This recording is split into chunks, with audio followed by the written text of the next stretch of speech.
In die nuus vanaand, LP is nie tevrede met verduidelikings nie van die Departement van Samewerkende Regering oor 22 kinders wat sterf wat kos by Spaza winkels koop.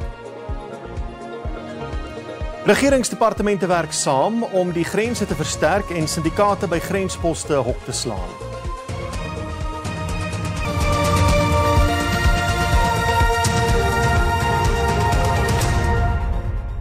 Goeienaand en baie welkom by die nuus. Die Portefeulje Komitee oor Samewerkende Regering en Tradisionele Sake wil weet wat die ondersoek opgelewer het na die dood van 22 kinders verlede jaar wat voedselvergiftiging opgedoen het weens kos wat by Spaza winkels gekoop is. Minstens 900 gevalle van voedselvergiftiging is verlede jaar aangemeld. Aanvanklike ondersoek het bevind dat plaagdoders van die voedselitems of die verpakking daarvan besmet het. Die departement kon egter die Portefeulje Komitee slegs op hoogte bring van die registrasies van Spaza winkels en ander kosverkopers. Die registrasieproses was deel van die regeringsreaksie om te verseker dat Spaza winkels aan gesondheidsregulasies voldoen. Maar LP sê die departement se antwoorde skiet tekort. Thank you very much, Honorable Chair. Die departement het 'n uiteensetting gegee van die getal Spaza winkels wat om registrasies aansoek gedoen het. Parlementslede was nie beïndruk nie. After those kids have died, who was held responsible? Who was arrested? What happened? The matter is shifting from the death of kids who died under suspicion of what they may have consumed, which may be toxins in the food. If it was not because of the death, we could have not, it could be South Africa as usual, moving on. Now, these people, they are continuing. LPS is dit eens dat die hantering van die ramp talle regeringsdepartemente raak. Daar is onder meer gevra oor die getal buitelanders wat aan die registrasieproses deelgeneem het en of die buitelanders se aansoeke aan die vereistes voldoen het. LPS wou ook weet hoeveel Suid-Afrikaners het namens buitelanders aansoeke ingedien. Die departement kon die vraag nie beantwoord nie en het gesê die departement van Binnelandse Sake en die Suid-Afrikaanse Polisiediens sal inligting daaroor hê. You seem to be washing your hands off the issue of environmental inspectorate, where either the issue is with the municipality or the Department of Health is complaining. But what is COGTA's role here? Die departement het toegegee dat die probleem waarmee hy te kampe het enorm is. Yes, it is our responsibility. We're co-chairing the multidisciplinary committee. We're working with the DG of Health. So we're part of it. It's a collaborative effort. This sector has not been regulated for over many years. It cannot be done overnight, but as COGTA, we will be putting our hands on all the items that the portfolio reported. Daar is ooreengekom dat al die betrokke departemente en entiteite 'n gesamentlike vergadering moet belê om by die wortel van die kwaad te kom. Eybre Babie, SAIK nuusparlement. Suid-Afrikaners moet dringend hulle ingesteldheid rakende waterbestuur en die volhoubaarheid daarvan hersien. Dit is bekend gemaak tydens 'n water-imbizo. Die imbizo word aangebied deur die Universiteit van Suid-Afrika, die Waternavorsingskommissie van Suid-Afrika en die Departement van Water en Sanitasie. Kundiges en rolspelers is op soek na werkbare oplossings vir die land se dringende waterkwessies. Die land se water- en sanitasiesektor staar kritieke uitdagings soos 'n gebrek aan vaardighede, verouderende infrastruktuur en swak instandhouding in die gesig. Vinnige bevolkingsgroei dra ook by tot hoër afvalproduksie en besoedeling. The infrastructure is not matching the growth rate of the population, and as a result, we are polluting our water resources, making it very difficult to treat the water that we are treating. Ondanks 'n nuwe watersuiweringsaanleg wat hier geopen is, sukkel sommige inwoners van Hammanskraal, noord van Pretoria, steeds met toegang tot skoon drinkwater. I think it's a combination of things that are happening in municipalities. It is the lack of skills, or sometimes the skills are still quite young. In other words, some of the older engineers have left and they haven't replaced them with an equivalent competence area. The other things I think that we're seeing is the lack of budgets for operations and maintenance and training of staff. Kundiges van hoër onderwysinstellings span kragte saam met verbruikers, die regering, nywerhede en munisipaliteite om doeltreffende wateroplossings te ontwikkel en te implementeer. Are municipalities partnering with universities or TVET colleges to looking into these questions? And I think the model is flawed because oftentimes they look into outsourcing this to private entities that do not have the research capacity. Die Nasionale Waterweek veldtog is daarop gemik om bewustheid te skep oor die noodsaaklikheid om die land se waterbronne te beskerm en te bewaar. Die Nasionale Portefeulje Komitee oor Gesondheid het sy kommer uitgespreek oor toestande in staatshospitale in KwaZulu-Natal. Die komitee sal oor die volgende 4 dae oorsigbesoeke aan gesondheidsinstellings in die provinsie bring. Dit volg te midde van toenemende klagtes oor swak diens en 'n tekort aan medisyne by hospitale en klinieke in KZN. Die Portefeulje Komitee sê hy het verskeie klagtes van lede van die publiek ontvang oor die toestande by sommige gesondheidsinstellings in die provinsie. Some of the members of the society who wrote to us regarding what they think is challenge with attitude of staff, shortage of medicines. We are going to get a hands-on responses today. We also will be visiting other facilities like Pixlika, Isaseme tomorrow, and also Prince Mshieni hospitals. There's nothing, we can't leave KwaZulu-Natal having not visited forensic pathology services. We go to Parkreen and go to Phoenix because there's always been over 1,000 of unclaimed bodies remain in those mortuaries. Inwoners van Gamalake en Port Shepstone sê hulle is moedeloos oor die swak diens wat hulle by gemeenskapsgesondheidssentrums ontvang. Die komitee sal na verwagting die Prins Msheni Gedenkhospitaal later die week besoek. Die provinsiale departement van gesondheid het tot Vrydag tyd om die komitee se vrae oor die klagtes te beantwoord. Die Amerikaanse Senaat het Leo Brent Bozell III as die FSA se volgende ambassadeur in Suid-Afrika benoem. Bozell, 'n konservatiewe aktivis en media-kritikus, is die stigter van die Media Navorsingsentrum, 'n organisasie wat op beywer vir die identifisering van liberale media vooroordeel. Die benoeming is nou na die Amerikaanse Komitee oor Buitelandse Betrekkinge verwys. Bozell se benoeming kom te midde van toenemende spanning tussen Washington en Pretoria en enkele dae na die uitsetting van Suid-Afrika se ambassadeur in die FSA, Ebrahim Rasool. Sy seun, Leo Brent Bozell IV, was een van die oproermakers wat op 6 Januarie 2021 opgeruk het na die Amerikaanse hoofstad. Hy is tot 4 jaar tronkstraf hiervoor gevonnis. President Donald Trump het vanjaar aan hom kwytskelding gegee. 14 staatshoofde onder mede-voorsitterskap van Kenia se president William Ruto en Zimbabwe se Emmerson Mnangagwa het 'n eenparige dringende vredespadkaart goedgekeur.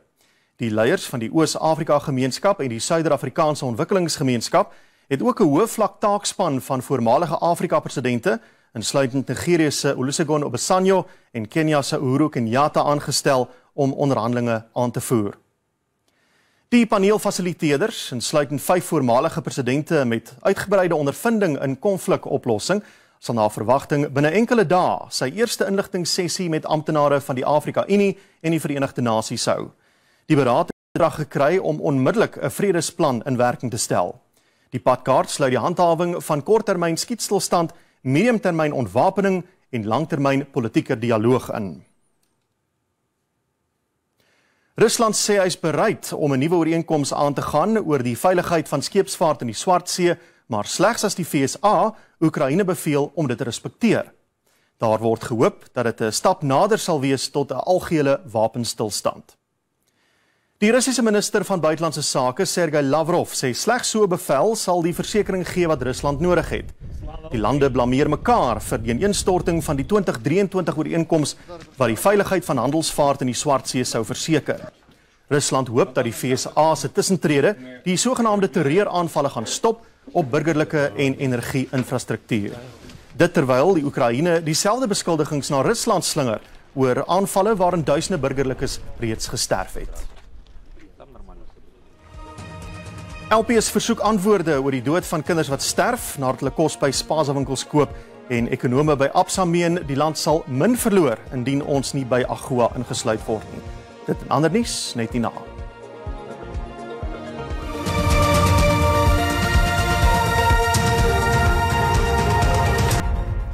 Die Departement van Binnelandse Sake wil groter samewerking met ander regeringsdepartemente verseker in die stryd teen syndikaate en onwettige immigrante.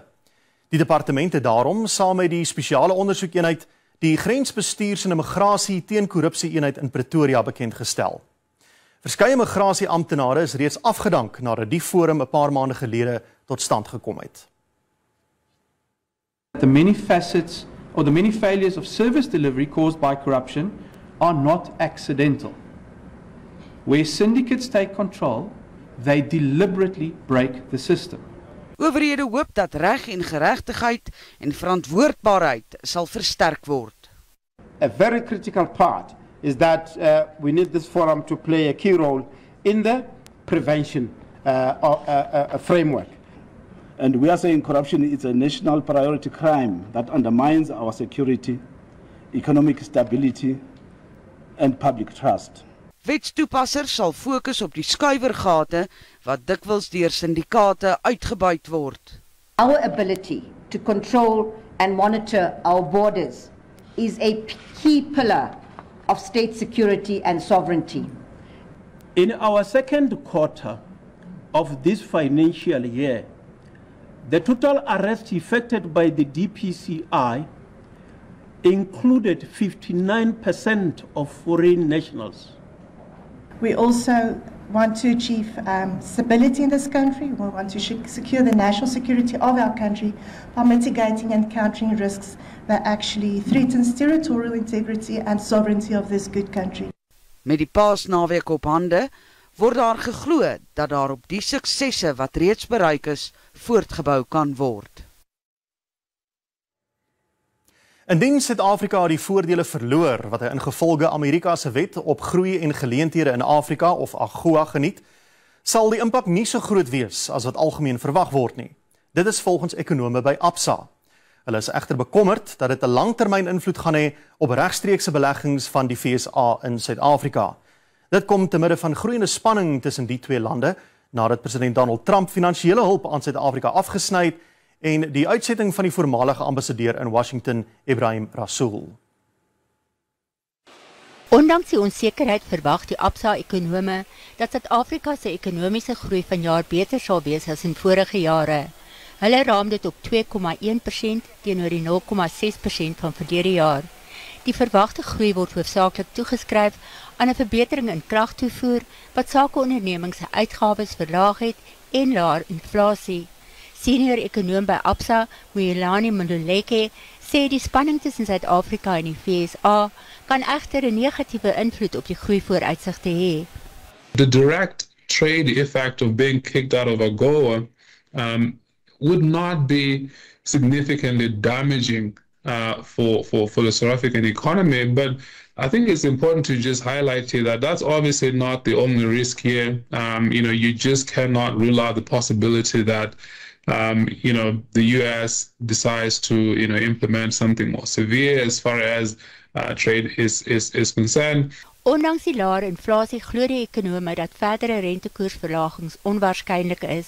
We thought that the inflation story, at least, will be enough to persuade the MPC to cut, but it looks like the external environment risks dominated the decision. So with that said, we now think that the cutting cycle is over. We think that the repo rate will remain at 7.5%. Die voorgestelde verhoging in belasting op toegevoegde waarde sal na verwagting 'n 0,2 basispunte stygings in hooflyninflasie tot gevolg hê. Volgens Absa word die gemiddelde inflasiekoers vir 2025 op sowat 3,7% geraam, wat laer is as die 4,4% van verlede jaar.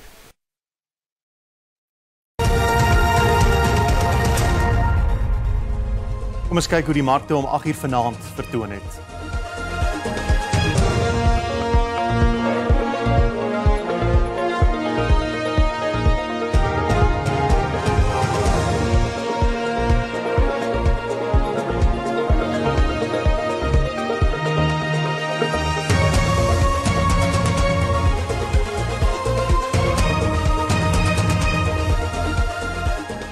sportnuus volg net hierna, as ook die weer vir môre. Bly ingeskakel.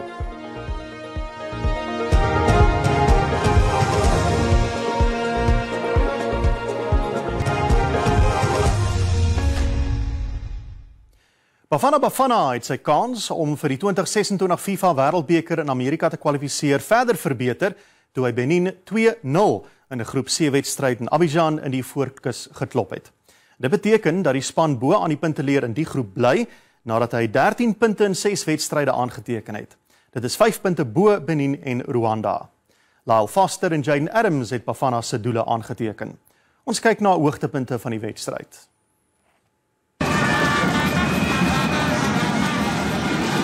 South Africa bahlala ibhola engenenhle uzafika phezu kwayo yasikwariswa kakuhle lapho yaphuma phansi kweminenze yangena ngaphakathi emnatheni yabetheka kwi-upright yabuya yahlala ngaphakathi emnatheni laphola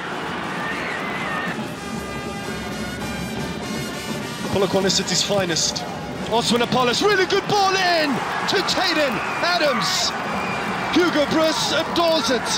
Jaden Adams scores 2 goals in 2 matches for South Africa. Imincili imivuyo kwiqela loMzantsi Afrika. Die oud-president van die sokkerbeheerliggaam FIFA, Sepp Blatter, en die oud-afrigter van die Franse sokkerspan Michel Platini is in 'n Switserse hof vrygespreek op korrupsie-aantuigings. Dit volg 2,5 jaar nadat hulle die eerste keer vrygespreek is op die aanklagte. Die twee is in die uitsonderlike appelkamer van die Switserse strafhof vrygespreek op bedrog-aanklagte. Die verhoor was die gevolg van 'n federale staatsappel teen die eerste vryspreking in 2022. Die aanklagte hou verband met 'n betaling van R41 miljoen aan Platini wat Blatter in 2011 goedgekeur het. Luidens die hofbeslissing is daar twyfel oor of staatsaanklaers se aantuigings dat die betaling aan Platini op bedrieglike wyse aangevra is.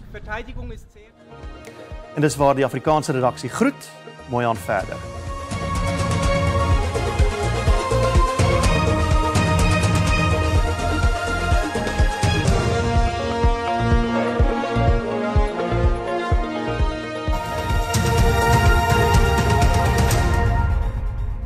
Goeienaand en hartlik welkom by die Weersentrum. Dit sal bewolk wees in die westelike en suidelike gedeeltes van Suid-Afrika en die sentrale, noordelike en oostelike gedeeltes van Suid-Afrika baie nat vanaand en dan ewige donderbuie wat ons kan verwag in die oostelike helfte van die ooskus. Dat sal ook winderig wees langs die kuslyn en 'n baie sterk wind vanaand langs die suidkus. Dit is wat ons vir vanaand kan verwag. En nou kyk ons na môre en dit is hoe dan ons ook daarna uitsien, die sentrale, noordelike en oostelike gedeeltes van die land waar dit nat sal wees en 'n sterk wind langs die kuslyn van die Oos-Kaap en dan ook langs die Weskus waar daar 'n baie sterk wind kan voorkom. Ons kyk nou na waarskuwings wat uitgereik is en dit is vir ewige donderbuie in die Vrystaat, 'n gedeelte van die Oos-Kaap, 'n gedeelte van KwaZulu-Natal en Bloemfontein, Oos-London en Durban wat daardeur geraak sal word en dan in Pretoria en dan ook in Gauteng 'n groot gedeelte van Mpumalanga, ewige donderbuie wat vannag kan voorkom en dit sal baie winderig langs Kaapstad wees en dit kan lei na skepsvaartprobleme en dit is weens die sterk wind wat ons daar vanaand kan verwag. Dan ook waarskuwings wat uitgereik is en dit is dan vir môre en dit is in die noordelike gedeeltes van die land waar ons ewige donderbuie kan verwag. Dit gaan die Noord-Kaap invloed en 'n gedeelte van Noordwes en dan ook 'n gedeelte van die Vrystaat. Nou kyk ons na die temperature en dit is in Pretoria baie reënerig. Dit sal vannag wees 18-28, so ook in Johannesburg 17-28 reënerig oor die hele provinsie vannag en môre en dan ons volgende provinsie is Limpopo, warmer in Mosina 33, sentrale en suidelike gedeeltes van Limpopo waar dit baie nat sal wees. Ons volgende provinsie is Mpumalanga, reënerig oor die hele provinsie, Standerton 16, later 27 en dan ook in Skukuza 22-30 is die maksimum daar. Ons volgende provinsie is KwaZulu-Natal en dit is ook reënerig feitelik oor die hele provinsie. Port Shepstone 19-24, die volgende provinsie is die Oos-Kaap waar dit gedeeltelik bewolk sal wees in groot gedeeltes van hierdie provinsie en dan ook daar in Klebega. Daar kyk ons na 16-25 vir Klebega. Dit is die Oos-Kaap en Willowmore 11:21 wat die maksimum daar sal wees. Ons volgende provinsie is die Wes-Kaap en dit in Kaapstad waar 24 die maksimum môre sal wees. Reënerig in die noorde 14, 9 of 30 eerder en Klein-Willem ook 30. Nou in die Noord-Kaap en dit sal warmer wees in die noorde 31 vir Appington, ook daar reënerig en nou terug in die binneland. In die Vrystaat baie nat oor die hele Vrystaat en welkom 19:30. Ons laaste provinsie in die weervoorspelling is Noordwes, nat feitelik oor die hele provinsie en daar kyk ons na Potchefstroom 29 en Bloemhof 30 môre middag. Dis al van die weersentrum. Goeienaand.